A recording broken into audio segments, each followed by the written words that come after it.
He's the one drinking beer. I'm drinking water. 2 touchdowns a game? Yes, in the game.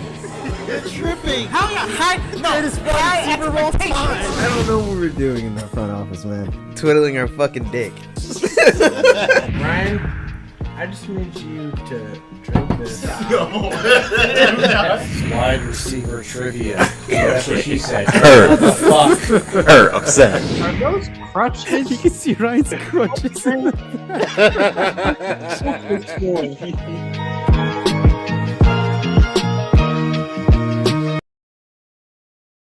Folks, welcome back to After Further Review. This is episode 218. I am your co-host, Jalen Brown. And I am your other co-host, Malin Dennis. And I'm your other great co-host, Nestor. And I am your favorite special guest, Junebug Spade. Yes, sir. Your boys are back. Another week in the saddle here. Folks, it's about that time of the year. We are in the thick of the holidays. We are coming to the tail end of the NFL season. NBA is starting to ramp up a bit. But hey, we are here on another Wednesday night, holding it down for you guys at home. Let's start off episode 218 with a nice cheers. So we usually do it. Let's cheers to June's birthday coming tomorrow. Oh, there you go. Skywalker. Thank you. Golden States. Skywalker, baby. Yeah, folks, if you're new to the show, that's what we do. We always open the show with the cheers. Take a drink of whatever you may have. We live stream the show usually Wednesday nights, 9:30 p.m. Eastern Standard Time. We live stream on YouTube, so if you do not know already, you can click the first link down in your podcast description to be taken to the YouTube version of this episode. Be sure to subscribe to the channel.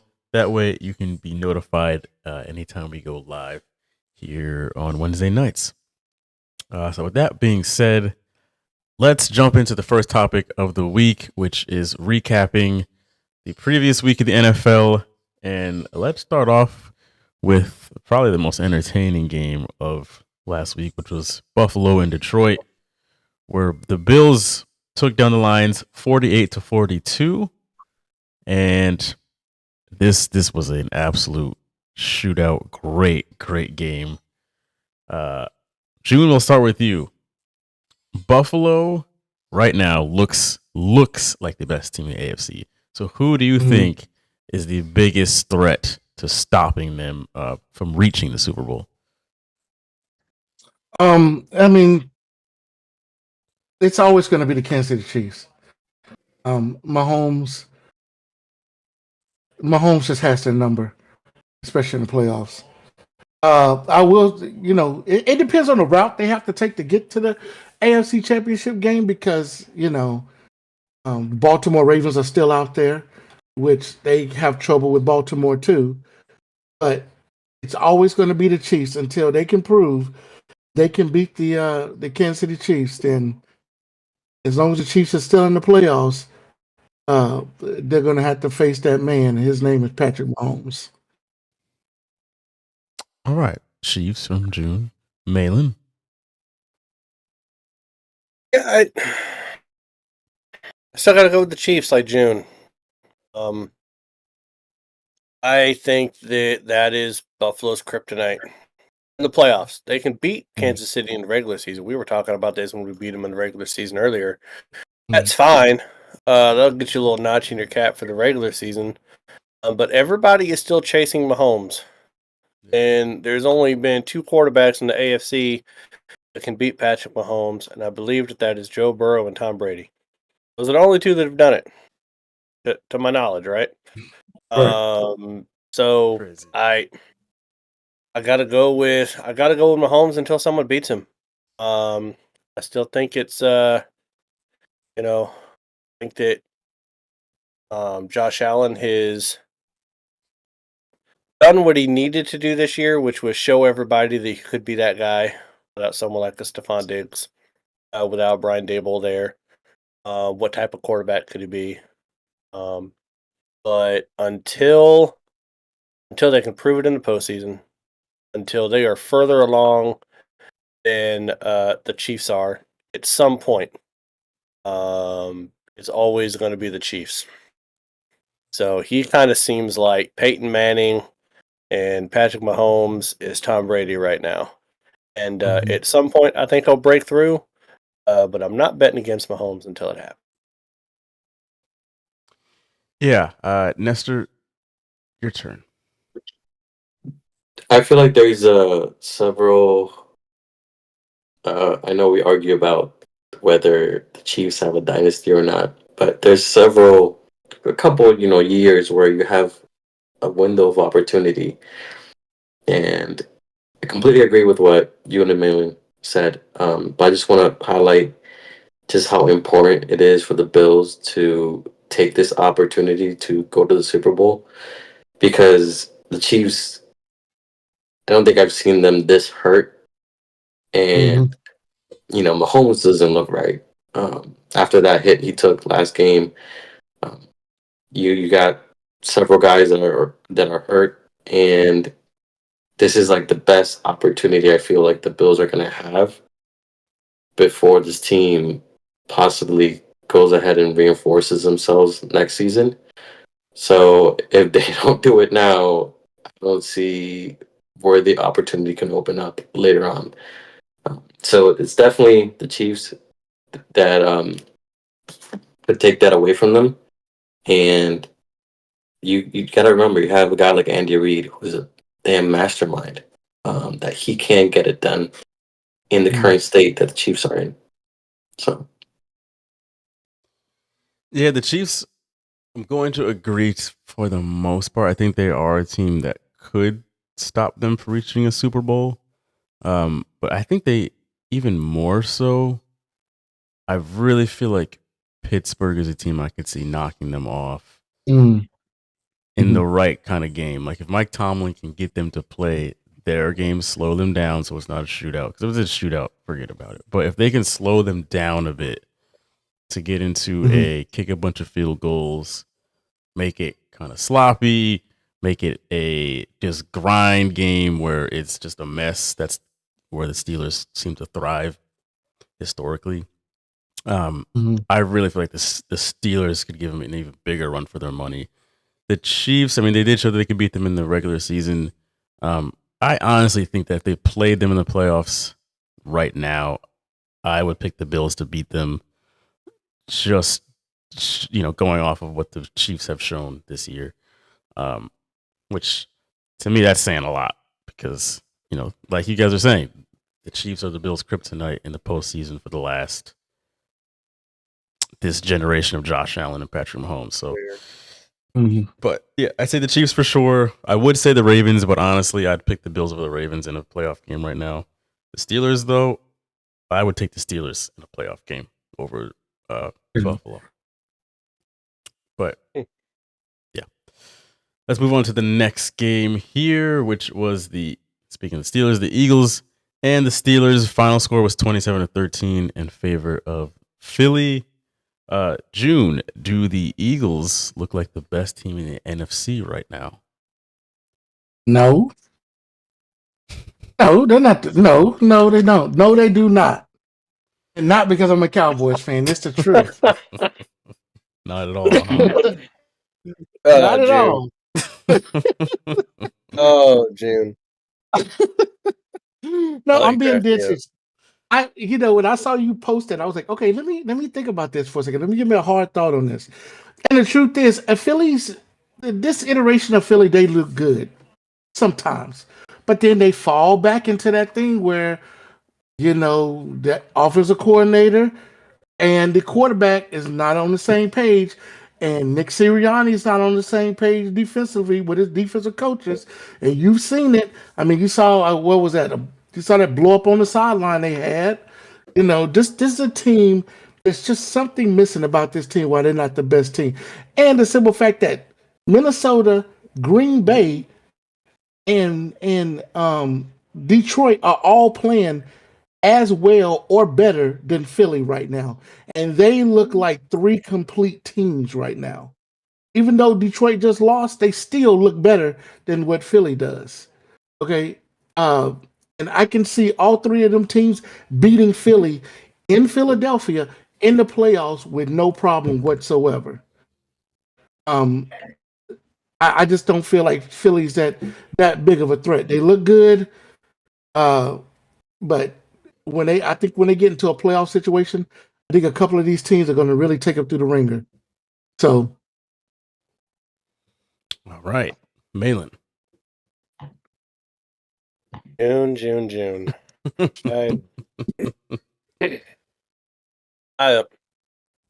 I would agree with you, June. Had the Detroit Lions not have 16 people on defense on IR? They just lost Montgomery for the rest of the year, who's like their bruising back. I think that Detroit, fully healthy, is better than any team in the NFL, honestly. But these injuries are starting to stack up. Yeah. Against them. And Minnesota, I'm still. There's something about Minnesota that worries me with Sam Darnold.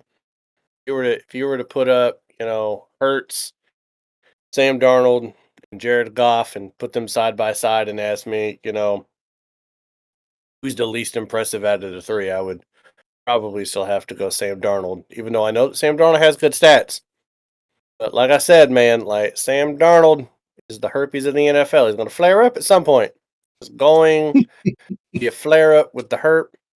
It's going to come at the worst possible time. It's going to be at the worst possible time when that happens. Yeah. But the fact of the matter is, and I hate to say it, but I mean they've won 10 in a row. They've allowed 40 less points on defense than Detroit does. Now they've scored a lot less than Detroit has, but what's Detroit's offense going to look like without Montgomery? I don't know. Right. So until I see Detroit in a game without Montgomery, without their second best defensive tackle, who's also out on IR because Hutchinson hurt, with all those injuries, like I need Detroit to kind of show it again. And the offense has been showing it. Defense is not. Injuries are catching up on defense. So it's, it's getting tight for Denver for Detroit with all these injuries. But right now, I got to go ahead and give Philly their flowers. I know they're dysfunctional with their head coach, Jalen Hurts, and I'm not a huge believer in him in that offense. But Saquon Barkley is still healthy, guys. We've made it through week 15, and Saquon Barkley is still healthy. And I will take Saquon and that Philly defense over the uncertainty of what Detroit offers me. I don't even have Minnesota in the equation. So there's just too much uncertainty with Detroit, but I know what I have with Philly right now. I'm going to go ahead and say Philly right now. That takes a lot for me to say that, guys, because you know how I feel about Detroit. And y'all laughed at me most of the damn year. So Go ahead, Nestor. Yeah. How do we get to this point? And now we're saying the Eagles are the best team in the NFC. I refuse to say it. This is probably the worst sport to bet on in the planet. I would say, yeah, the Eagles somehow are right now the best team in the NFC. The Lions were that team previously, but now with those injuries, you kind of and watching that game against the Bills, it's just, you just have to pray that the offense goes completely off the wall, and then you don't see this man making those fourth down, bold calls to try and win the game. So yeah, somehow in their toxicity, they have found an amazing two-punch with Saquon and that defense. So yeah, this is unfortunate. Yeah, some of us are not biased against other NFC East teams, so I'm also going to say that the Eagles are the best team in the NFC right now, which I also hate to say it because I can't stand this team. But really, But when we say right now, we mean this week. This week, right now, they're the best team. yeah. Right. That defense, like that defensive line, is crazy. They can get after any quarterback, and at the same time, they have shown it's the weirdest thing. Like they are their worst enemy because there's so many blowups on the sideline and just the locker room stuff. But it's not like they're they shy away from adversity, because even with that being said, even with them being down in so many first halves this year, they still have found a way to win a bunch of games. So it's like, hey, even though it looks completely screwed up, that seems to be how they thrive. It doesn't make any sense to me. But as of this week, they look like the best team in the NFC. Come playoff time, I would like to think that's not going to work, but to be honest, I don't know. Maybe that's just what they need. Some people are just toxic, and that's how they thrive. So that kind of seems like. Now,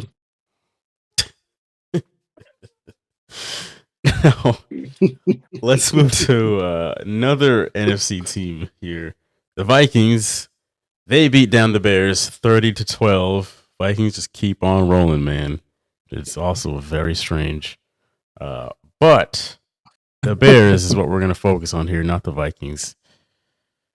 The Bears and Caleb Williams seem to be a complete disaster this year.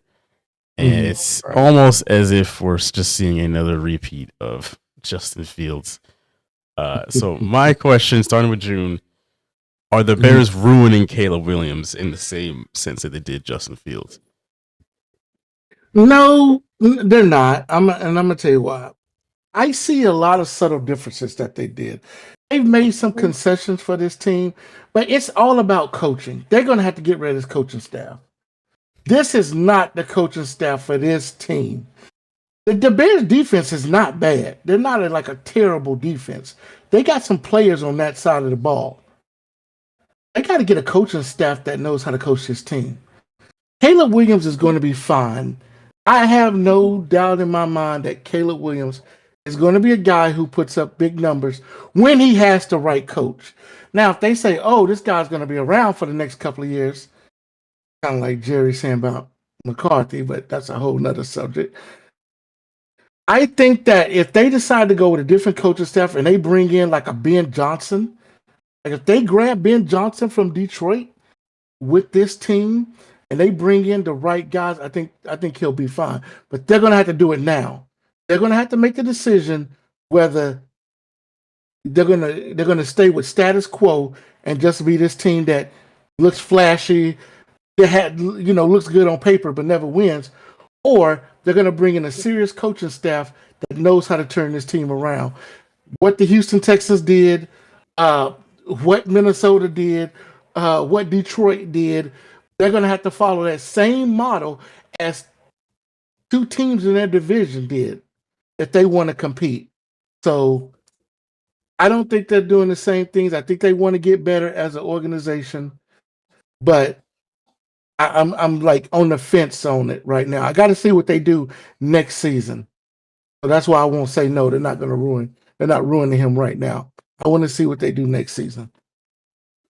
Malin, before I go to you, I'm just going to go real quick here. I think that's the exact reason that they are ruining him. It's because they do the same shit, which is they're not going to hire a good coach. It's going to be some jag, and it's just going to be kind of the same cycle. It really doesn't have anything to do with Caleb Williams. I just think that they do not understand the modern NFL, and they continuously hire defensive-minded coaches, and I just they stuck in 85. You're right. They stuck in 1985. Yeah. So Ben Johnson would be like the big name there, but I cannot see them landing him. That makes too much sense. But yeah, go ahead, Malin. I mean, this started even before Fields, man. The same thing happened to Trubisky. Yeah. They had a lamed up coach on the last year or 2 years left on the contract. They draft Trubisky. After that first year, the head coach gets fired. They bring in another one, and then 2 years later, Trubisky's gone. And then they draft Fields. They have the head coach, and then Fields has that head coach for his rookie year. After his rookie year, that head coach gets fired, and they bring in another head coach. That head coach can't make Fields work, so now they draft Williams. Now that head coach is fired, which is to say something that's the first time the Bears have ever fired anybody in season. And there's been a lot of coaches that have been deserving of being fired in season. This is the first one. So I have to believe that it's because he's Canadian. He doesn't deserve the respect of other head coaches that have played for that have coached for the Bears. Now here's the thing. Now the Bears are doing the same shit they've always done, right? But your question isn't, are the Bears going to continue to do the same shit they've always done? Is it, are they going to ruin Caleb Williams? And here's why I say they're not going to ruin Caleb Williams. Because I think that Caleb Williams, even though I think he's odd, and I don't think he's as good of a quarterback as what everyone hyped him up to be, right? I still think he's exponentially better than Justin Fields or Trubisky ever were. So if he has to end up going to another team to be successful, I think he'll be successful in that other team. Browns couldn't ruin Baker Mayfield, right? Apparently the Jets in Carolina couldn't ruin Sam Darnold. He's doing pretty well in Minnesota. But when I looked at the numbers, because you were talking about Fields and Williams specifically, Williams has thrown for 1,000 more yards. He's got 3 points higher on completion percentage, 58 to 61.9, so almost 4. He's thrown 17 touchdowns, but only 5 interceptions. But he's been sacked 58 times. Now, he's also run for 400 yards and 2 touchdowns, but so did Fields. Everyone talks about Fields being this great running quarterback. He ran for 400 yards and 2 touchdowns in this first NFL season. But he had 7 touchdowns and 10 interceptions in his rookie year. Fields did. And he also fumbled the ball 12 times. Now, they only lost 5 of them, but he fumbled it 12 times. Caleb Williams has been a lot more consistent, even though the team has not been consistent. And his play shows me that even though the team is defunct, even though they got talent, man, they can't. The scheming's not right. That offensive line is trash. The only way they could ruin him is if he ends up having a career-ending injury with a sack, because he's been sacked over 22 times more than Justin Fields was in his rookie year. Justin Fields was sacked 36 times. He's already been sacked, I think, 58 times. That's a lot of sacks. That's a lot of hits for a big guy. So, yes, the Bears, I agree with you, Jalen. The Bears are going to, draft someone from the Canadian Football League, probably. Some guy from Saskatchewan or something. And he's going to be some guru that's supposed to fix Williams. And it's not going to work. But then they're going to end up drafting somebody else. The Mannings are nervous right now. They're sweating. Because they wonder if their son is going to be on the clock for the Bears. Kellen Moore's going to be the head coach next year. Kellen Moore's going to be the head coach next year. And so I just think that, yeah, the Bears are going to do what the Bears always do. But I think Caleb Williams might be good enough to withstand it if he has to go to a second team. Basically what I'm saying. Nestor. Yeah, it just seems like, how many good quarterbacks have the Bears hit on over franchise history? Zero. Some people argued Jay Cutler was decent. Maybe a little bit above decent. They didn't draft him. They traded. Well, they didn't draft him. That's true. But I don't know. Besides that, this is what they do. Just a bad organization. Just they don't protect their quarterbacks. It's really they don't know how to develop them either. So I just hope maybe Caleb Williams can get out of there and develop somewhere else. But yeah, they have quite a few problems, and they're very highly reliant on their defense. but offense, it's just terrible. Yeah. Hey, good luck to the Bears. Good luck to Caleb Williams, more importantly. But hey, let's move on before we hit the news for the week. I do want to mention that we have a Discord that's free to join. It is always linked down in the description below. So if you want to join our Discord where we hang out in between shows and talk about what's currently going on in the world of the NBA and NFL, that's the place to do it. Again, free to join, and it's always in the show description. So give that a click and come check us out. Let's hit the news for the week. Starting off with Bill Belichick getting a new gig. He is now the head coach over at UNC. Our native Tar Heel here, June. We're gonna go to you. What do you think about this one? So let me tell you, my dad. I'm not a real Carolina football fan. I love Carolina basketball. That's about it. But my dad, I had to spend an hour on the phone with my dad talking about this Tar Heel thing with Bill Belichick. And my God, man, this man went out and bought season tickets for next year. And I said, good God, man. I mean, there's so many rumors going on with this thing. They tried to say that Arch, so now the rumor is Arch and is going to Carolina along with Quinn Ewers. That's the new rumor right now, by the way. But they did pull. He has pulled a couple of great players out of the portal right now, and they did get that top pick from defensive tackle guy that they got. So Bill Belichick is going to make a difference at this school. This is a school that had some great players. I mean, Ebenezer Ekubon. What was the defensive lineman? Julius Peppers. This team had some great players. Hell, if you go back when I was in high school, I played against this one guy, Natron Means. If you remember Natron Means, that you played around Natron Means? When I was a freshman, he was a senior in high school. That dude was awesome. That dude was an awesome player, man. Natron Means, played in man. the Super Bowl against San Francisco. Yeah.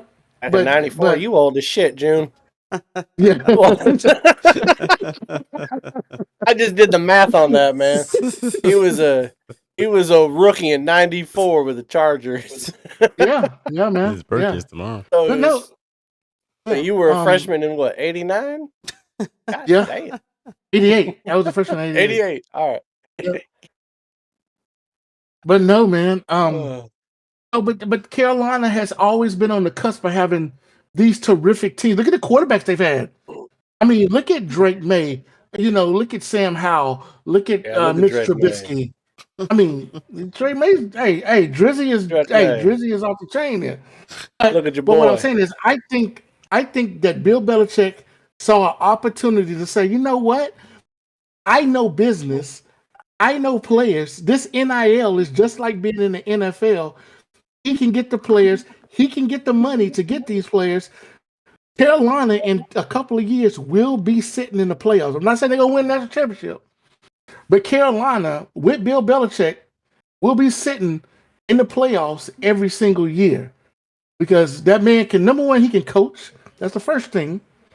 And number two, people are going to flock to him because he is, and I heard somebody say this, and I said, yeah, he is. This man is a pipeline to the NFL. He is a direct pipeline to the NFL. So it's going to work. This is going to work and guess what?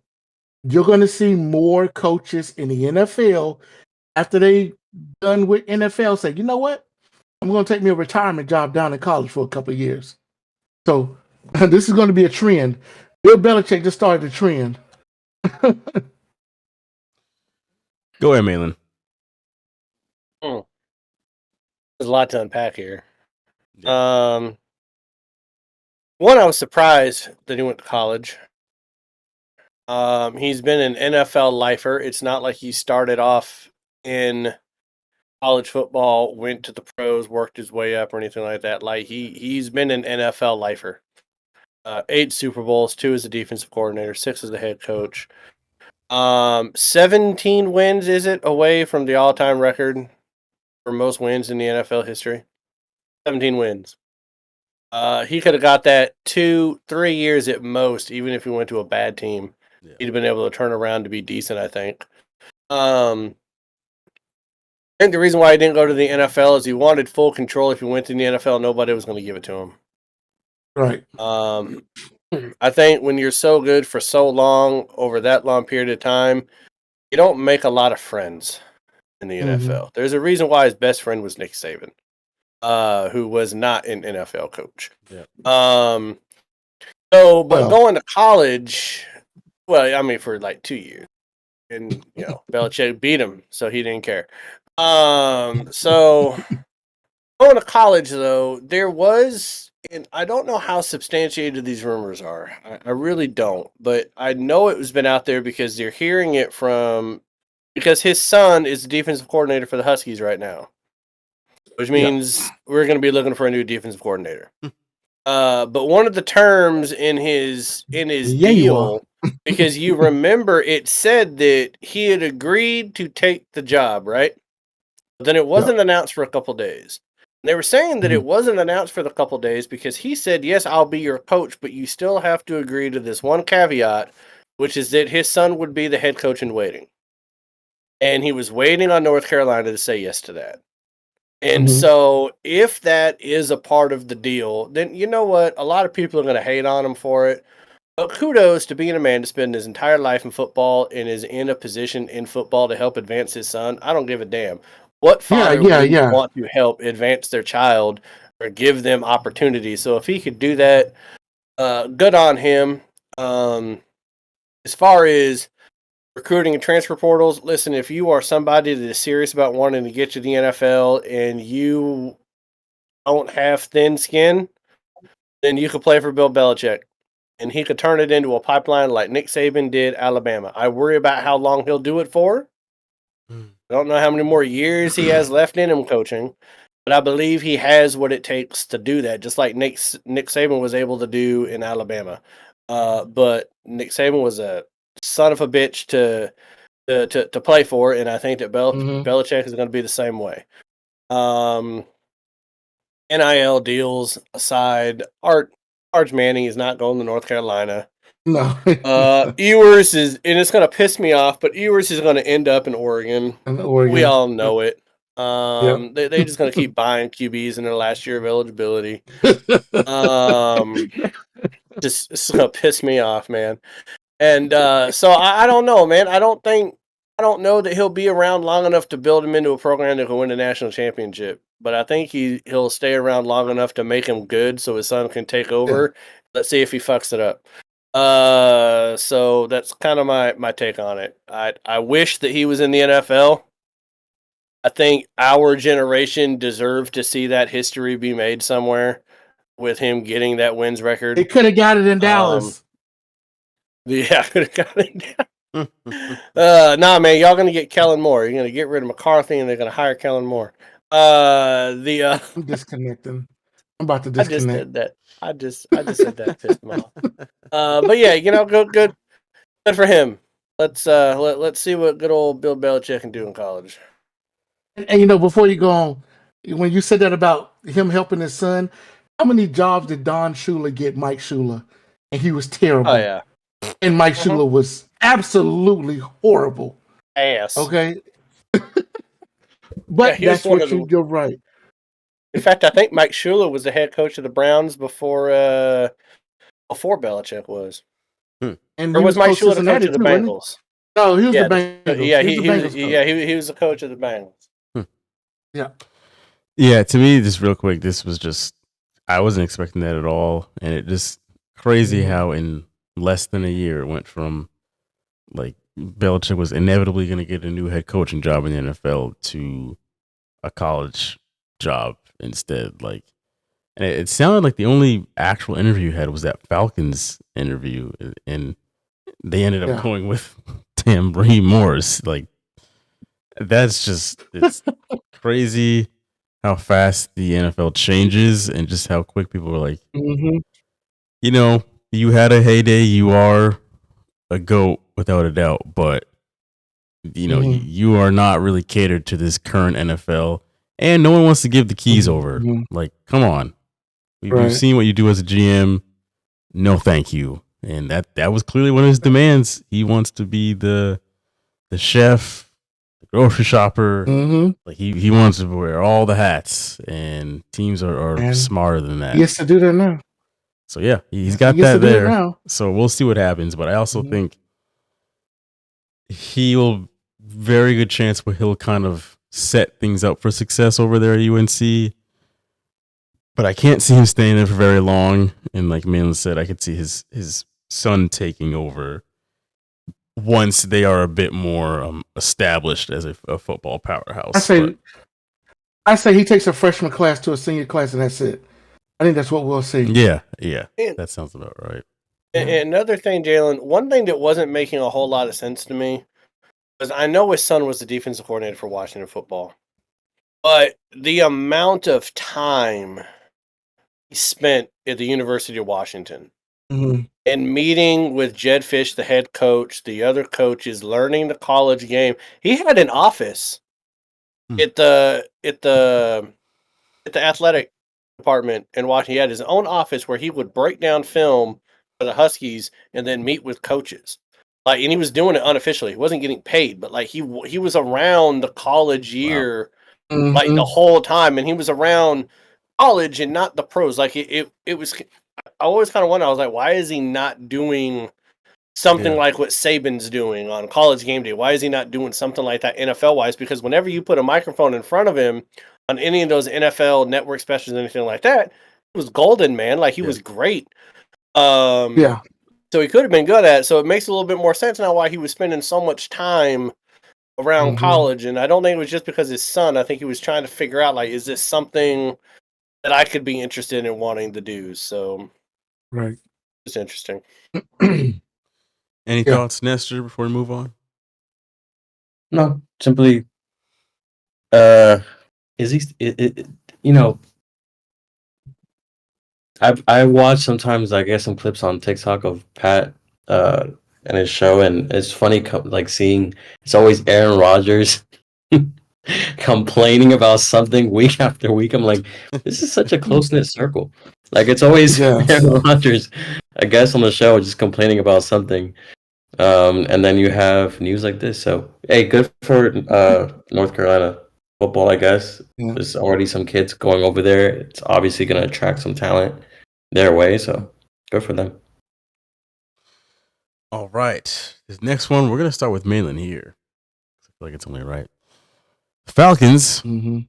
bench Kirk Cousins 2 Oh, nights shit. ago in favor of Oh, the Washington's finest, Michael Penix Jr. Malin, what do you think about this?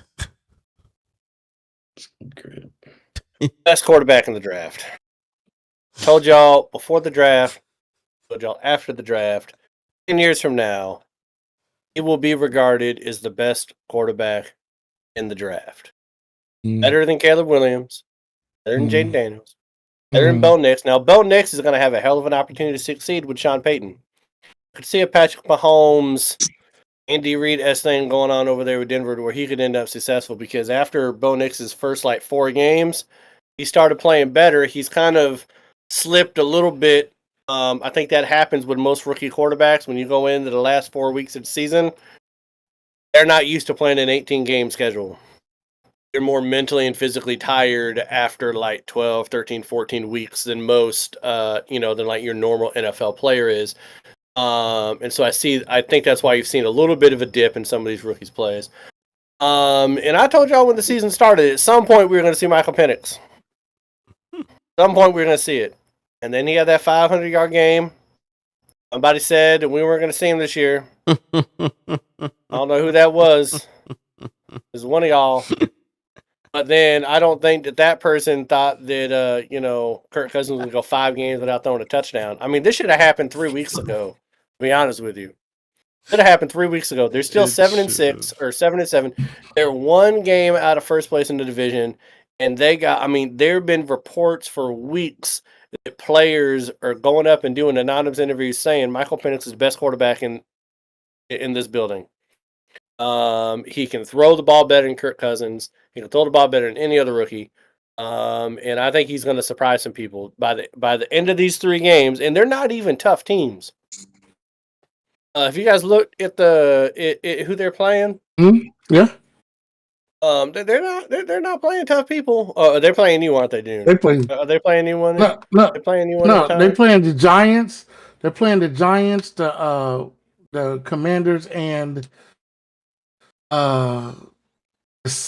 Carolina. Is it Carolina the last game of the season? Carolina.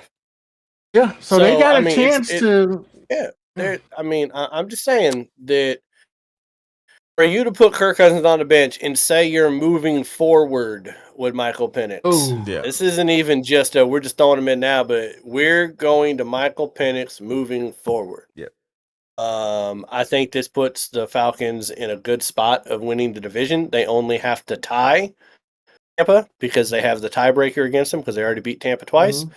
And if we see Michael Penix in the playoffs, man, I don't know. That's going to be exciting for me. But I'm glad that he's finally getting the opportunity. It's been bullshit in Atlanta. Go ahead, June. So I don't understand what happened.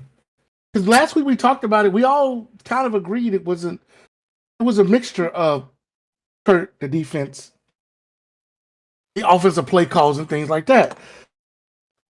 I don't know. I mean, what happened with Kirk after that? What happened to Kirk O'Chains? What happened to him? He disappeared on us. I mean, I would be sick to my stomach right now. It didn't matter because I didn't make the playoffs anyway in the fantasy football. But imagine this: you have Kirk for that 500-yard game, right? And then the next 5 games, he goes no touchdowns and 8 interceptions. I mean, can you imagine that? But just imagine. So I don't know what happened to Kirk Cousins, but Atlanta's going to have to figure this out because you're going to have to find a trade for this man because if you cut him, you're going to be in cap hell. Yeah. And you're not going to be able to get Michael Penix Jr.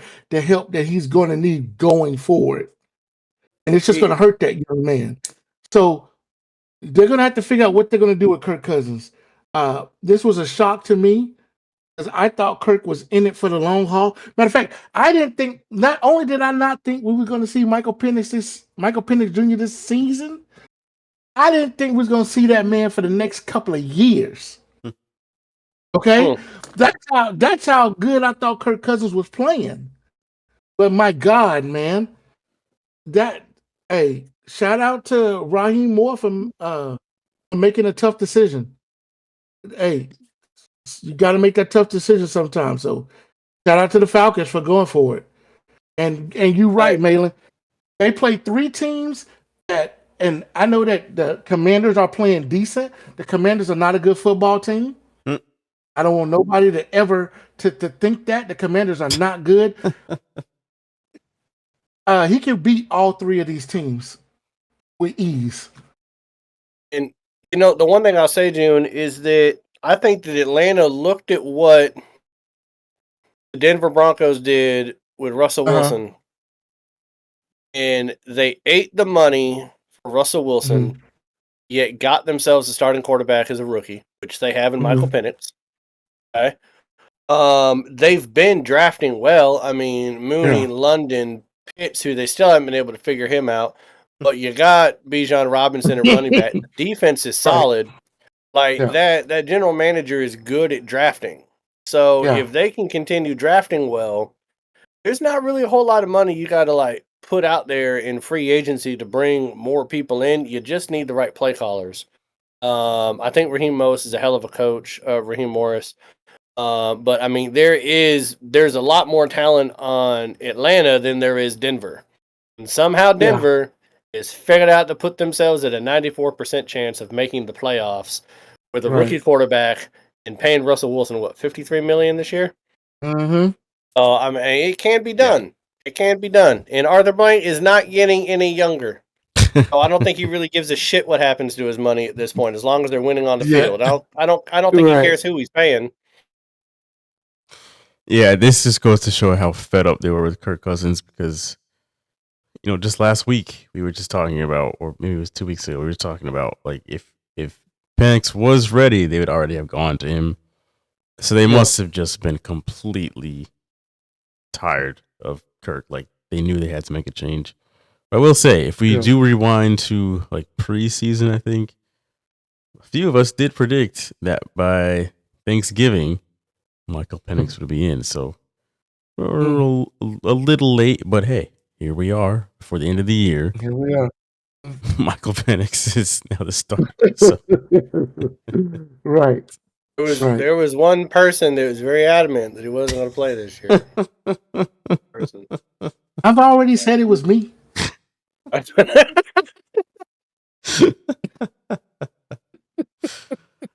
Nestor, any thoughts here? No, just excited to see the dude play. I just don't think Kirk is the entire problem on that offense. So Yeah. hopefully they don't hurt this man. But yeah. All right. Moving to the NBA side of things, we can keep these pretty brief, but the Bucks did win the second annual NBA Cup. They beat the Thunder convincingly. Thunder just said, I mean, if we'll be honest, Thunder had a bad game. But hey, the Bucks, they celebrated a bit, but they didn't go too hard. Left all the alcohol on the rocks. This ain't it. We just, this is nice, but this is not the big one that we want at the end of the year. So, thoughts on the Bucks winning this one and their chances of actually winning a title this year? Nestor, we'll start with you on this one. All I saw was them celebrating this win like they had won the season. The job was done. And I just remember Kobe's famous words saying job is not done. And these guys are celebrating an NBA Cup. So yeah, I remember seeing some comments and somebody was like, aren't there like a lot more games left in the regular season? Like, what are we doing? They didn't know there was an NBA Cup. It just goes to show how bad the NBA has in my opinion, handled this whole NBA Cup thing, and just they don't know. They're fumbling for ideas on how to make the league, regain some of that audience. So, as goes back to what we were talking about last week. So, I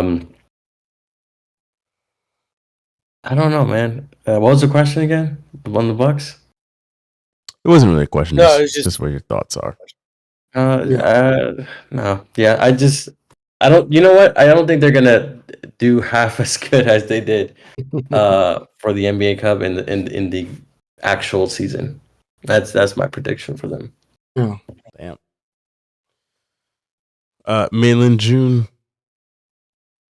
I don't care. I really don't. I still don't understand why they're doing it. Yeah. Right. It makes no sense to me. Like, when you need announcers to go above and beyond, if you need to change your court to look just idiotic for you to even tune in, be like, oh, are we playing like one of these pool games for this stupid in-season tournament they do? Because if you didn't change the court, nobody would know, oh, this is what Pool A playing. Ain't nobody care? No. Nobody cares. No. Care about the fact that viewership is down 45% since 2012.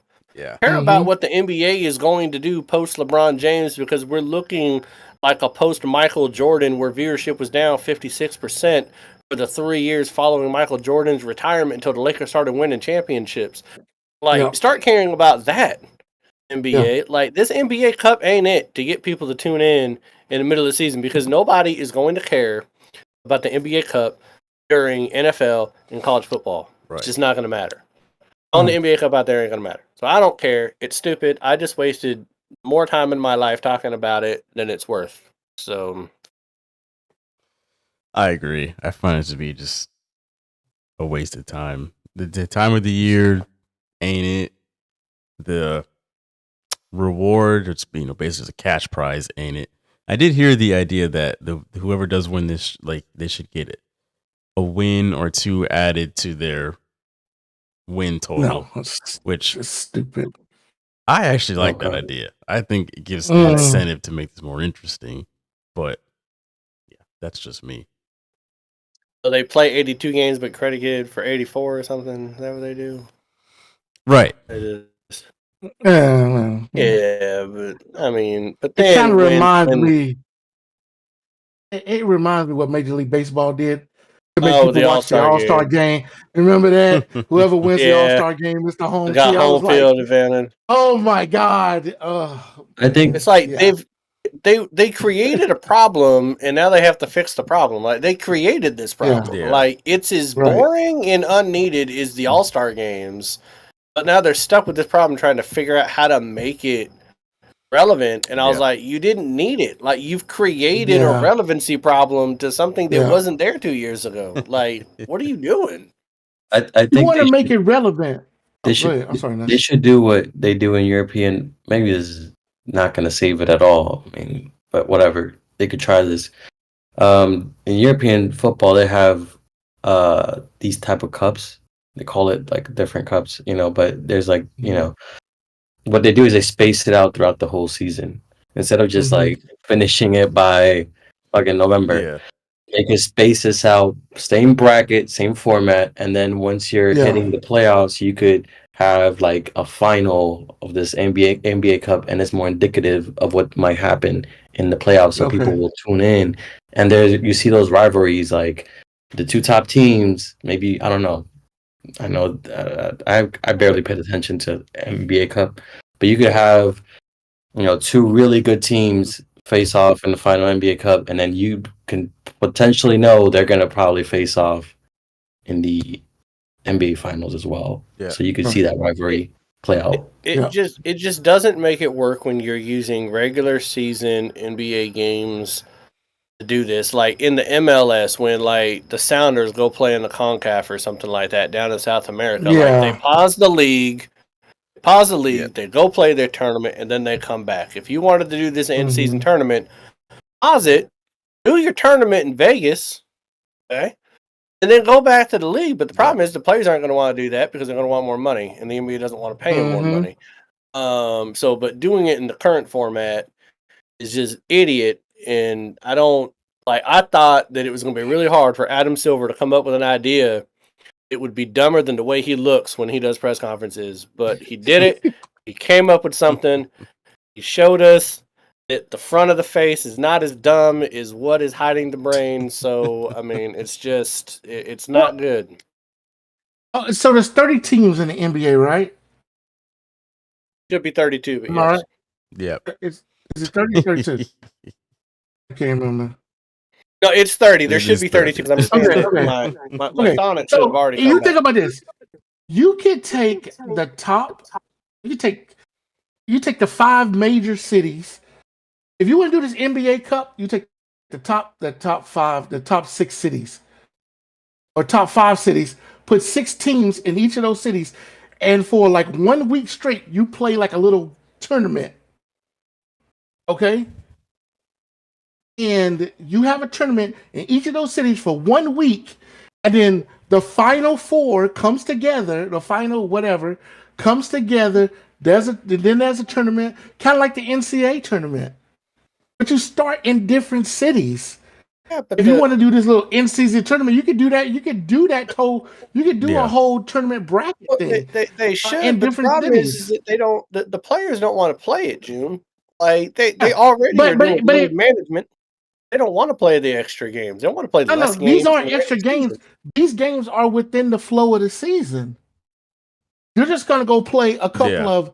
You're gonna go play a couple of tournament games in one major city. So Dallas hosts, LA hosts, New York hosts, Orlando But- hosts, But and then you're Chicago taking hosts. money away from NBA owners' pockets because they're losing home games because their team is going to play in another city. Well, It all comes they're down to gonna money. revenue share. They It all already it revenue all share comes down to now. money. It all comes They down to revenue money. sh- I know, but they revenue gonna- share now, so they would revenue share now. It just, I mean, You can just- the whole yeah. the whole loading thing just makes me mad because Jalen, I'm going to the game on the 23rd of December, and I'm still Mm-hmm. looking at all the games to try to make sure. Okay, is this a game where the Celtics would want to load manage somebody or give somebody a break? Because I really hope they don't, because if the best players don't play, Right. yeah, I'm gonna throw a beer can down there. So like the whole load management thing just pisses me off. I feel that. That's why I go to Washington Wizard games because they suck. So it doesn't matter They don't either way. worry about low management. Yeah. Last but not least on the news, Jimmy Butler has been in the trade rumors as of late. He's set to become an unrestricted free agent this coming summer, and it would be within the Heat's best interest to try and get something for him rather than just let him walk. But there's been some kind of weird back and forth as far as like the Heat are not interested in trading him, but at the same time, it seems like they are. But Nestor, you being a Heat fan, we will start with you first. Any thoughts on this? I'm glad he's leaving if we're not gonna actually give him any support. That's all. I mean, he deserves to be on a team that, you know, he's gonna have some people around him that can actually support him once he gets to the finals. The team wasn't bad. These guys played well several finals, but it's just not enough given the amount of talent that was on the other side eventually. So I fully agree with this move for him, and I know he talked about it several times that he wasn't going to leave until he gave Miami a trophy, but I'm pretty sure, of course, that there was this, you know, caveat to that he was going to have some support, like another star on that team, because nowadays, if we look at the league, who doesn't have like at least one other star, probably a couple more to balance out the team, plus God knows how many good defensive players, guys that play really good defense and all that stuff. So I'm glad for him. Honestly, this is honestly, in my opinion, a good move for the Heat. And I don't care. I don't. What are we talking about? I like that, honestly. Jimmy Butler, like, I don't understand why this franchise has endeared themselves to Jimmy Butler like they did Dwayne Wade. Like he's actually like done something. The team ain't done nothing. He wasn't good enough to convince other free agents to go there. That's part of the job. Dwayne Wade got other people to go there. Yep. You know, he hasn't done it. So what is Jimmy Butler right now in the trade market? You know, like a Paul George? Is that kind of what we're talking about here? Someone that's not going to win you a championship? Right. Like Jimmy Butler is like 3 years away from being Patrick Beverly, just yelling at everybody. So I don't know. I don't see it. Really hard worker. And if you hurt one of his teammates and want to whoop your ass out in the parking lot, I know that about him. But can he even be a number 2 to a championship team?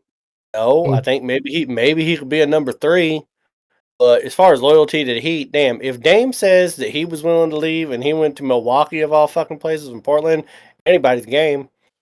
So yeah, I don't care. It ain't just a blip on the radar. All right. That's going to do it for the first half of this week's show, folks. June, we want to thank you for joining us once again. His TikTok is linked down in the description below. We can't go to break without saying congrats to Navy, sir. There you Beating go. Army. In the Army-Navy game, you deserve your props for that. You deserve your props for that. That was a great day. I will give you your flowers. They beat a one-loss Army team. That was a good game.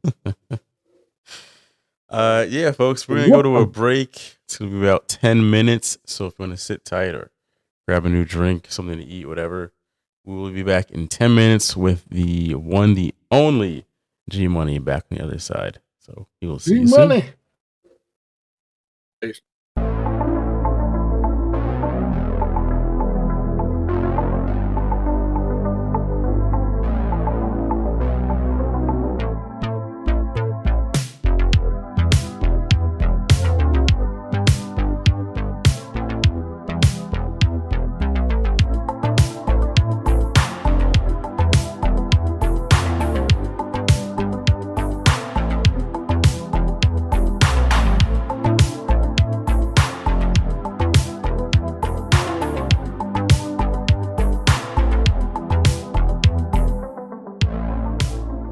Although some people decided to get some hate on my take, CeeDee Lamb, not top 5 wide receiver in the NFL. Your boy, currently 32nd in the league in receptions, number 10 in yards, 35th in touchdown. That doesn't sound elite.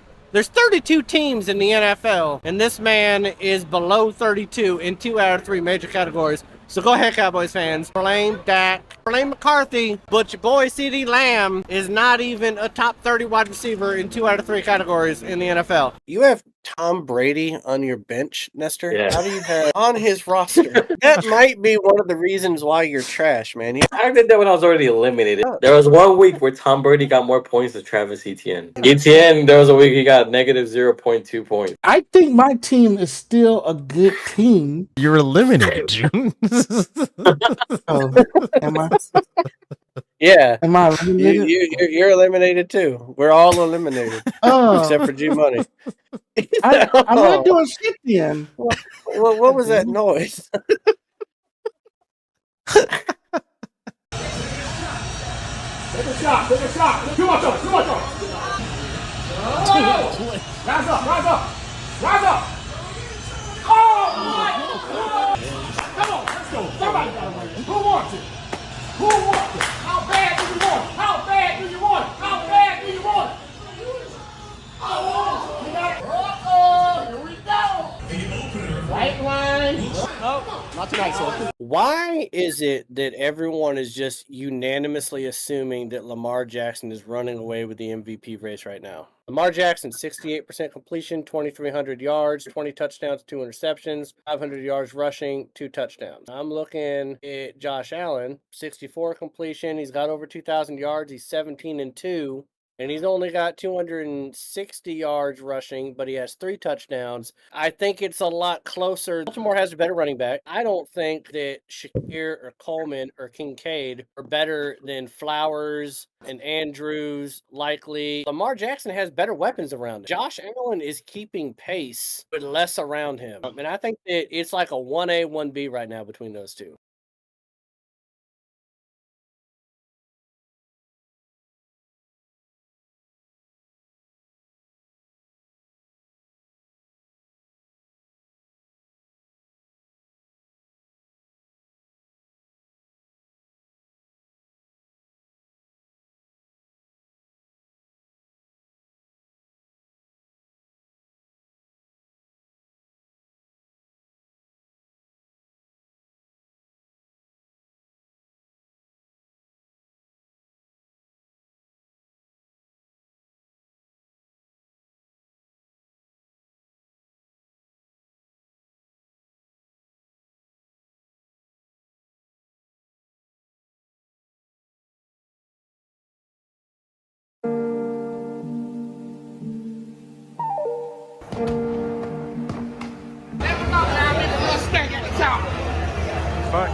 Well, I just walked 2 miles in this damn stadium.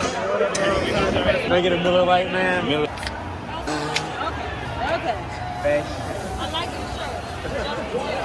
It's like $18. Fuck. We're Road G. Seats 21, 22. And LSU.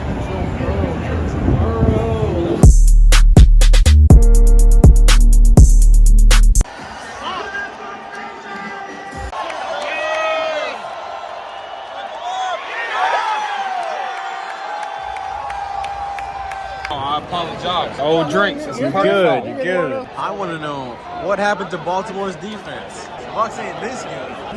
Incomplete. 3rd and goal. Technically, it's 101st.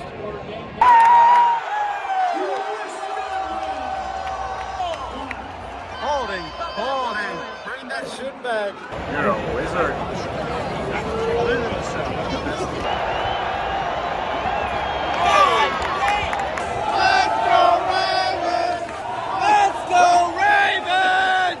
$1 more would have gotten you a highlight. They conned us. They conned us into this. That's some bullshit. Excuse me, sorry. There's a lot of elderly Ravens fans right here. Yes, the Baltimore Colts marching band, back when they used to have a marching band. A lot of popcorn. Well, there goes our points. There goes our points. Why you so mad, man? He's so angry.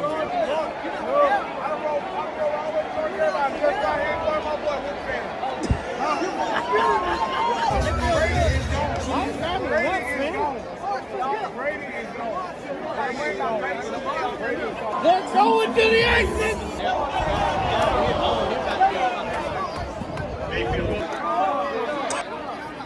Henry on the carry. Held down by Levante David. Second and 11 at the 41.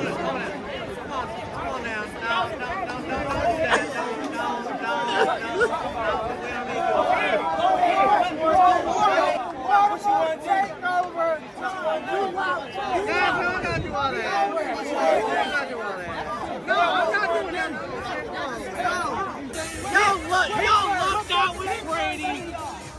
You lucked out with Brady. Three. Last shit don't matter. Better get before that. So you bet me 4-3? Yeah, we 4-3, and we gonna win our division. Y'all will not. No, you're not even number one. Atlanta's way better than y'all. You crazy as fuck. Aaron Rodgers. He has to be in the perfect situation for him to have worked out. They're going to have to make a decision next year. I hope they make the right decision and let the guy go. I think they brought in Aaron Rodgers wanting to win the Super Bowl, but you got to remember who the team is. It's the Jets. When have they ever, even when it seems like they make the right move, it ends up being the wrong move? People give the Cowboys crap year in and year out when they don't win a Super Bowl, yet they won 12 games 3 years in a row. But it seems like Aaron Rodgers always gets a freaking pass. It's always somebody else's fault when it comes to Aaron Rodgers not even getting back to a Super Bowl. The offense is fine. It's that defense that needs some help, but this defense has got to be fixed. They can be great. I wouldn't necessarily call them frauds. I just think they're fraudulent at times. They are exactly what we saw last season. They're not frauds. I just feel like they are the Ravens. I guess I'm going to be the one person that comes on here and calls them frauds. But their secondary is terrible. They'll let anybody come in there and throw a party on them. Right. Justin Tucker, he has the yips. Don't even get June going on that Ravens defense going up against Kellen Moore offense. Kellen Moore had a first grade math workbook as his play calling sheet, and he ran circles around. It's like the Bills in the 90s, man. People don't realize that the Bills and the Dolphins pretty much played every year for the AFC Championship game and played for the AFC East, and the Dolphins always lost. It was in their head, and that's what it seems to be now. It's just in Tua's head. Tua needs great people around him for him to be great. Josh Allen makes other people around him better than what they are. When you have a quarterback like that, you're going to beat the quarterback that needs the people more often than not. Buffalo is the standard still in the AFC East right now. The Dolphins defense cannot contain Josh Allen. Just looking back the past couple of years, this past game, he threw for 235 yards. When they played them earlier this year, only 139 yards, but that was game 2 and went down, and they just ran the ball all over the Dolphins. Playoff game, 359 yards, 320 yards, 304 yards, 400 yards. He is and everybody torched can them. continue to laugh at me when I say that the Lions are better. No, Come on, dog. You got to let that shit go. Hold on. You have to let that shit go, bro. The power rankings on ESPN and NFL Network are agreeing with me. Pro Football Focus agrees with me. And here's the thing. Bro. Yeah, the eye test. Eye test is easy because Detroit's blowing people out and Kansas City is barely winning games. Kansas City is plus 56 on point differential. They've scored 203 points, given up 147. Detroit, on the other hand, has scored 258, given up 148. They're plus 110. They're more than 50 points better in the point differential than Kansas City. And luck has everything to do with it sometimes when you win games and when you have the refs help.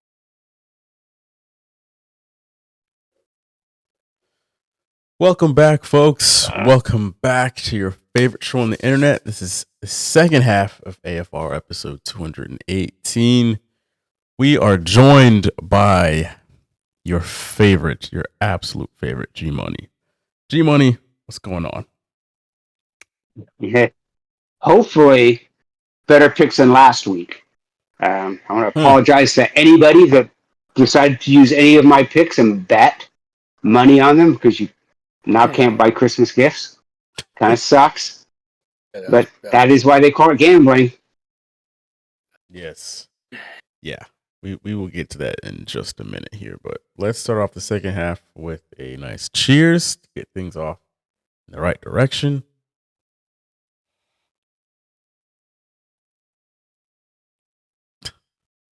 Yeah.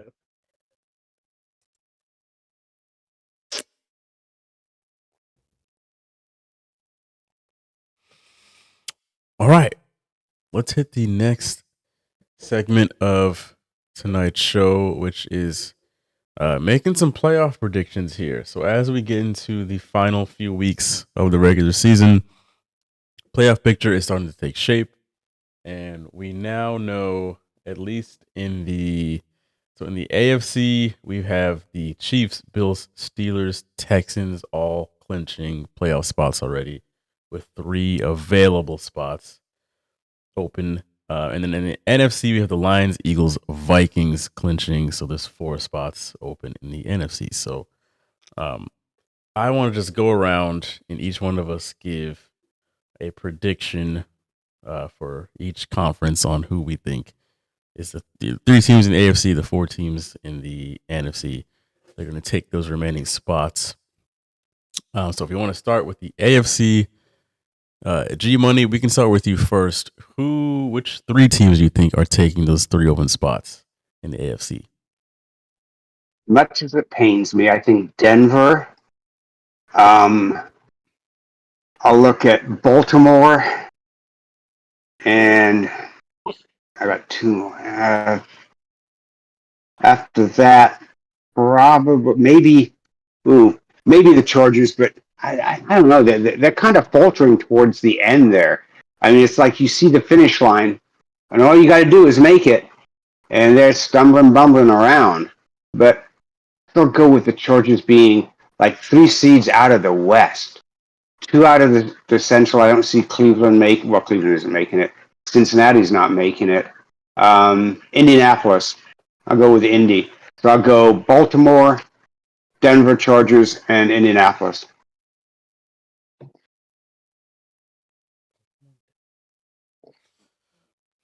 All right. Malin. Well, correct me if I'm wrong, but there's only 3 spots. Yeah, it's 3 open for the AFC, right? Yeah. There's 4 for the NFC, so you take Indianapolis off of Money's pick there. Yeah. I mean, I think because you have Miami and Indianapolis, each at only 6 wins, it's kind of hard for me. They're both still 2 games back of the Chargers with 3 to play. I think the usual suspects are, like, the consensus will probably be Baltimore, Denver, and the Chargers. I think that Baltimore and Denver both have over 90% chance to make the playoffs, given Vegas odds right now. The Chargers, I don't like. Who do the Chargers play the last 3? They got who? They played Denver, New England, and Vegas. And Las Vegas. So I mean, they at least need to win one of those 3. Yeah. To hold off, because I don't have any faith that Miami or Cincinnati is going to win all 3 of theirs. But they have to win out just to get the 9 wins. So I'll take the Chargers. I mean, Chargers, Denver, and Baltimore. It's kind of like working itself out there. Yeah, in the AFC, I'm really not going to overthink this. I'm going to agree with you guys. The next 3 kind of bubble teams here, or teams that are just right there, it seems like they are the next best 3 teams in the AFC. After that, don't get me started with the Bengals. Miami and Indianapolis, it just seems too little too late. So, yeah, LA, Denver, Baltimore. Yeah, I'll take those 3. Nestor. I disagree. I see the Ravens, Broncos, and Chargers, but I think the Dolphins is not a case of too little too late. I think they erupt and implode during this time of the season, regardless of how good they were or how terrible they were in the beginning of the season. Tua was talking about a Cabo trip. Go ahead and book it, man, because what comes next is not pretty. Go ahead. Gotta love that. Let's switch gears over to the NFC where there's 4 spots available. G Money, which 4 teams do you think makes the playoffs? Green Bay. I'm kind of torn. I think Tampa makes it. And I think, if you'd asked me last week, I would have said Seattle. The Rams are playing too well. And I hate to think the Seattle runs in streaks. They win 3, lose 4, win 4, lose the last 4. So the Rams, Tampa, Green Bay, and probably, Washington has a tough schedule though. It's gonna. I'll go with the Redskins. They've got a tough schedule because they got to play Philadelphia. They play Dallas again, and I don't know who their final game is. I mean, it's going to be tough. But since Philadelphia's already clinched it, and depending on what happens this weekend with Detroit, with Minnesota, if they both miraculously, if we beat Minnesota and Detroit with all their injuries loses, maybe Philadelphia, when they play the Commanders, they don't have anything to play for. They lock up the first seed. Oh, when do they play them? Let's see when do they play them. Okay, they play them next week, or they play them this week, so that's not going to happen. They play Atlanta and Dallas. So we'll see. But I'll still go with Washington. I'll go with the Commanders, the Falcons. No, Commanders, Tampa, Green Bay, and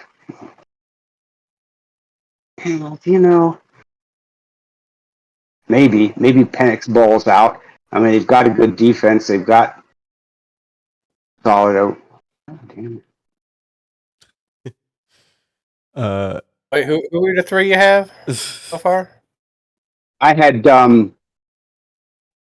system just kind of decided it wanted to crash on me. I had Tampa. Okay. I had Green Bay. Washington. Washington. So now you need it. The Rams. The Rams.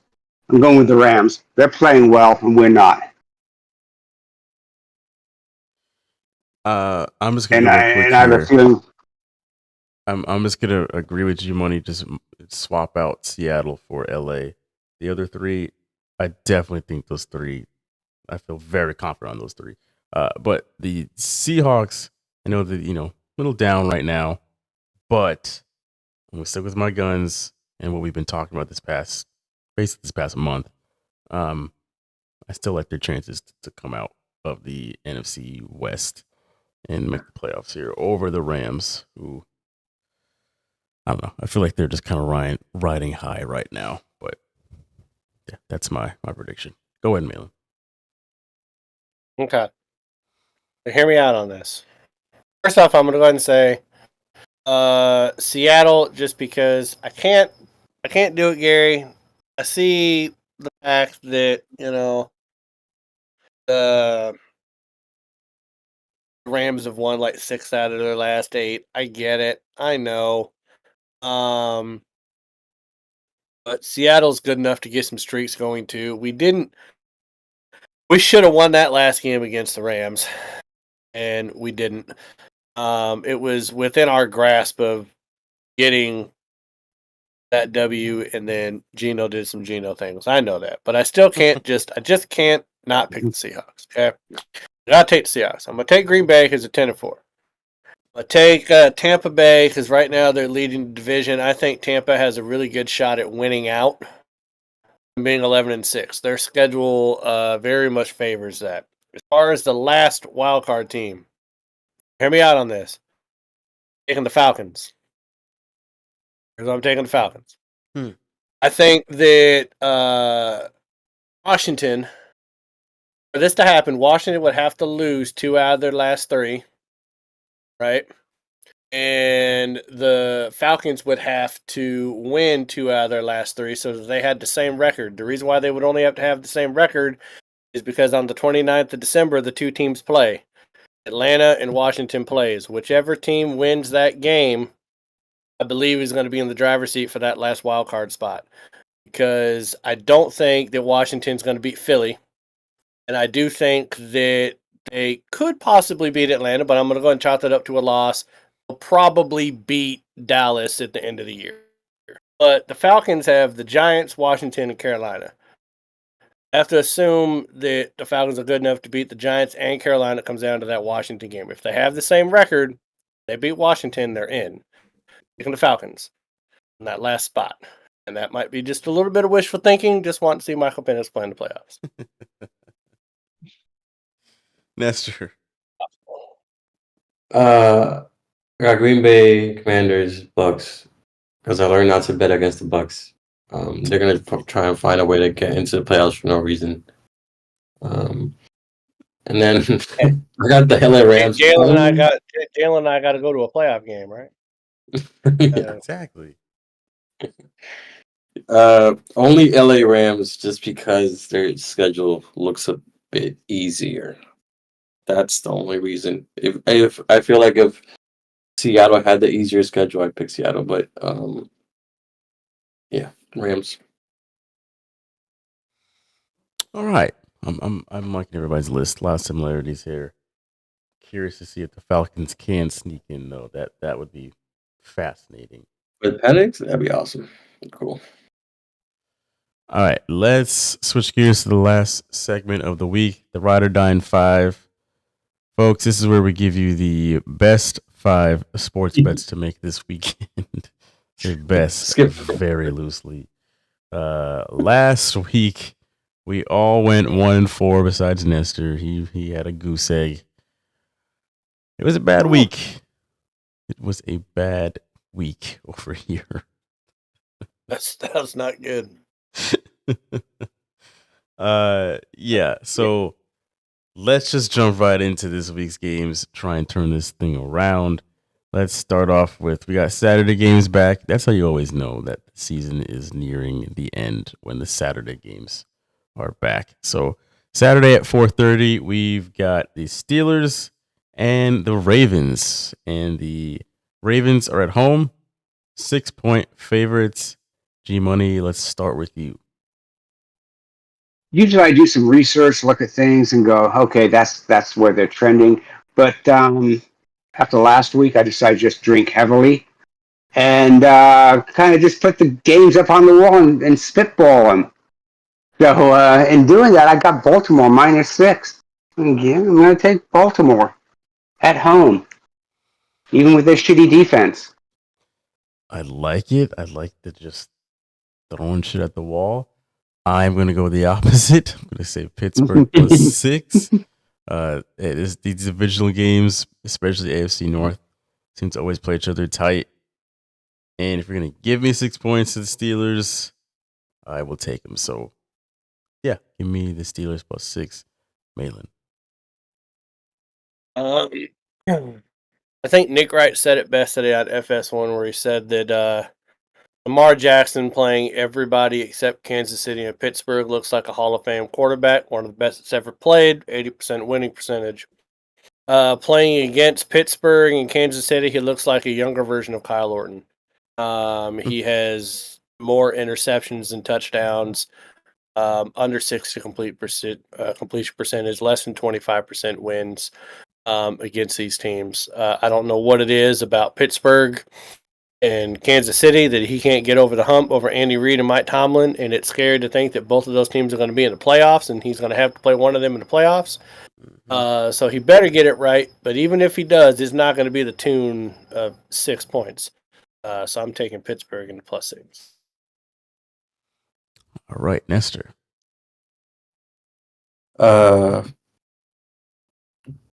Flip the quarter, and I got tails, so I'm gonna go with the Pittsburgh Steelers. That's about it. A hell of an analysis. Going to the next game, Sunday at 1:00, we've got the Eagles going to the Commanders for their second and final matchup of the year.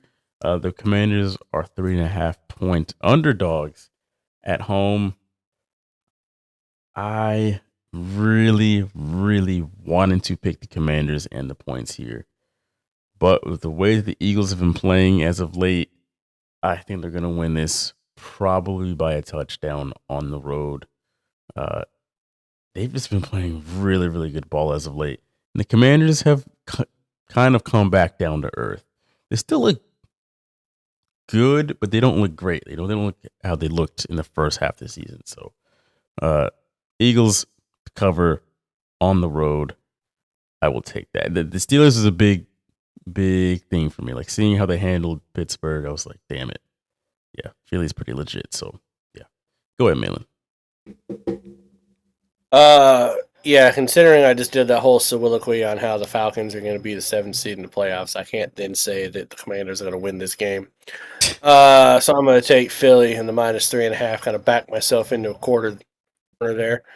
I just like Philly's defense a lot.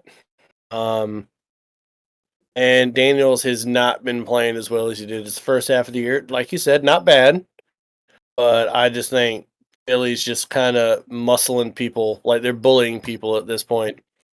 They're winning the line of scrimmage. The tush push is working again, oddly enough. So I'm gonna go ahead and go with Philly with a -3.5. Nestor.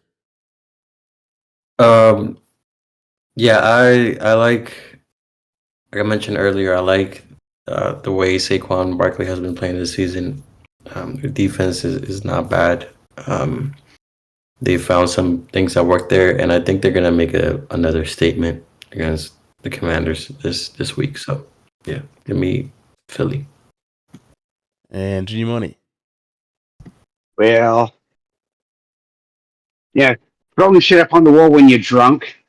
Yeah. You come up with Washington plus the 3.5. Why? I don't fucking know. No fucking clue. I mean, I look at it. If I look at everything, I should go Philly minus the 3.5. But fuck that. I did that last week. I looked at everything and went with what should have happened. I can go 1-4 just being drunk and throwing shit up on the wall. So I'm taking Washington plus the 3.5. So what I got so far is G Money going to be 2-0 and we'll be 0-2. Good. Yep. Feels good. All right, next one also at 1:00 on Sunday. The Rams going to the Jets, where the Jets are 3-point underdogs at home. Malin, we will start with you first. What is this, Jalen? Why are we even picking this game? This almost seems like too easy of a layup that when I pick the Rams, they're going to lose. And so I'm going to do that. I'm going to do that. I'm going to pick the Rams at a -3, and I hope they miss the layup. I hope it goes right off the backboard, and they're standing there dumbfounded at the end of the game, wondering how the fuck did Aaron Rodgers beat us. So I'm going to go ahead and take the Rams -3. Reverse psychology. I get afraid when Malin starts manifesting things. I'm gonna go with the Rams. I guess my own judgment. I'm gonna go with the Rams. G Money. Yeah, there's nothing wrong with being drunk and making picks that way. I'm gonna just toss it out there because I took the Jets +3. Okay. This is gonna be bad for us. This is holy shit.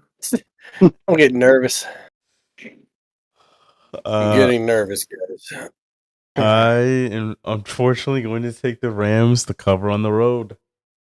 Yeah. The Jets are the Jets, but now I'm really dissatisfied with my pick because G Money is on to something. He's feeling really good about it too. Yes.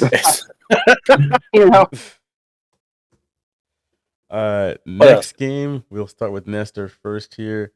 We've got the Lions at the Bears, where the Bears are 6.5-point underdogs at home. Nestor, you can go ahead. I hate this. I just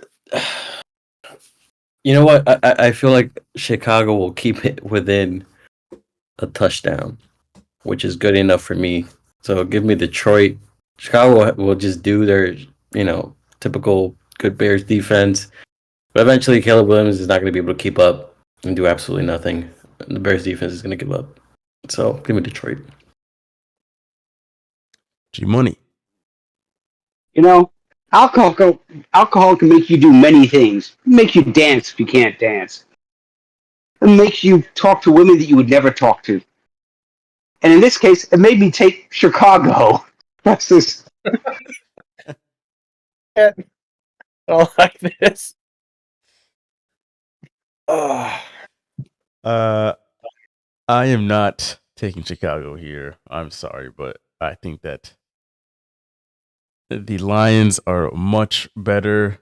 The Bears are dysfunctional. I know that we kind of did this on Thanksgiving, but I'm going to stick with my guns here. Give me the Lions to cover 6.5 points on the road. Go ahead, Malin. You might make me nervous. I don't know if this is his plan. I don't know if what. I kind of feel like when G Money was in the Marines, he was using this type of reverse psychology on people, while waterboarding them to get information out.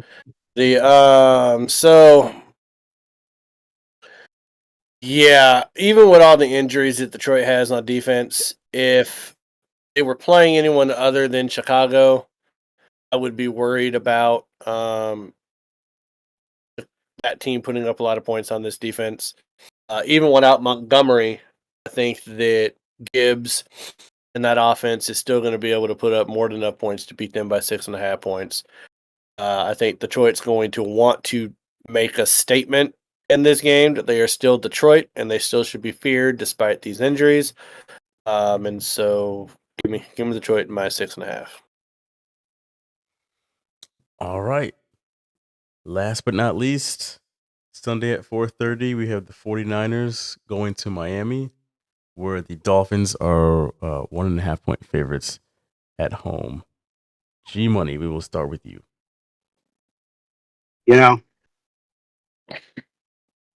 Going through life drunk actually makes it more enjoyable. Give me the Bang Bang Niners gang.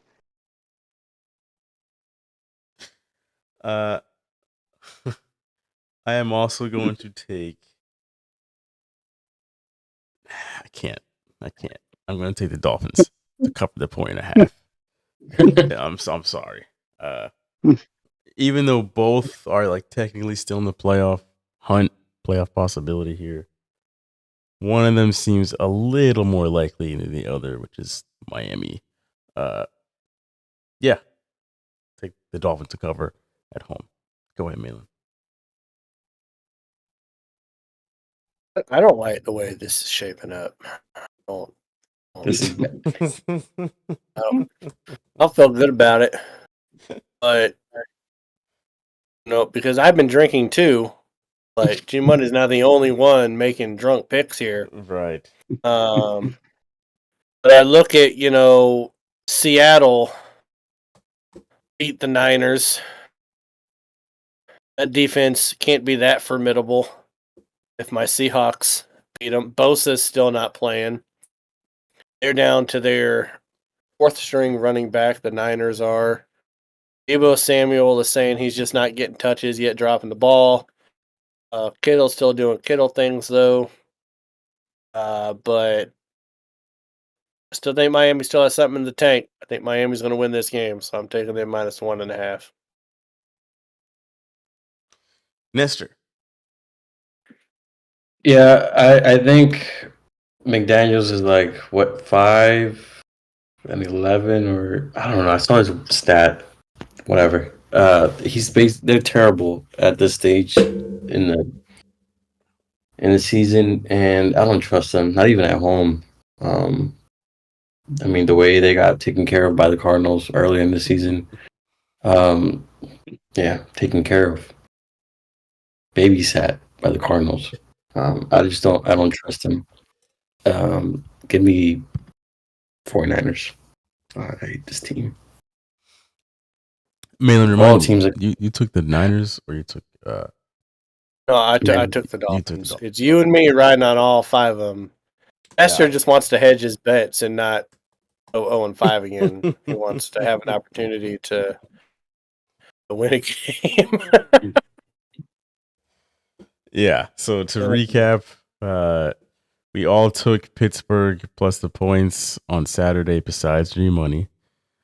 We all took Philly to cover 3.5 points on Sunday besides G Money. We all took the Rams to cover 3 points on Sunday besides G Money. And then these last 2 games, Nestor and G Money took the Bears plus 6.5. And then Malin and I took Detroit to cover 6.5. Did you take the Bears? He took Detroit. I He took took Detroit. he was the same with us. He took Detroit on that one. Oh, okay, my bad. Yeah, he only didn't agree with you and I on one game. So in that case, we all took the Lions to cover 6.5 points besides G Money. Well, you know Detroit didn't cover the last time they played Chicago, right? Yeah. We know that. And that was at Detroit. Don't try to. Don't, And don't they've only try to played put one- Grunt wisdom in here now. And they've only played one game out in the cold, and it really wasn't cold when we went to Green Bay. It's going to be nasty cold when they go to Chicago. Nasty cold. Oh, don't That- try to. That wind coming off of Lake Erie, ooh, that's bitter wind. That's Erie. bitter wind. Being a factor was Yeah. not my bingo card. Those Detroit Lions are more like baby lions. They're like little cubs, NFL like the Lion gods, King.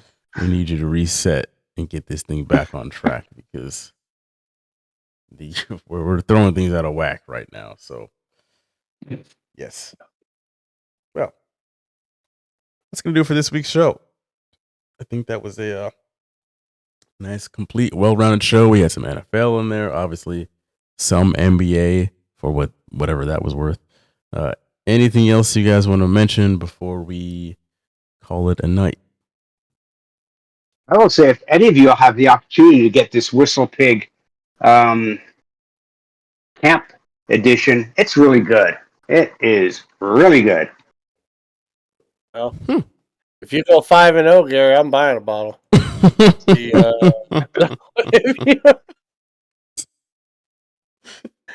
Oh. Well, folks, next week, because it is Christmas Day on Wednesday, we'll be live on Thursday night. So be sure to come check out the show, then hang out with your boys on Thursday.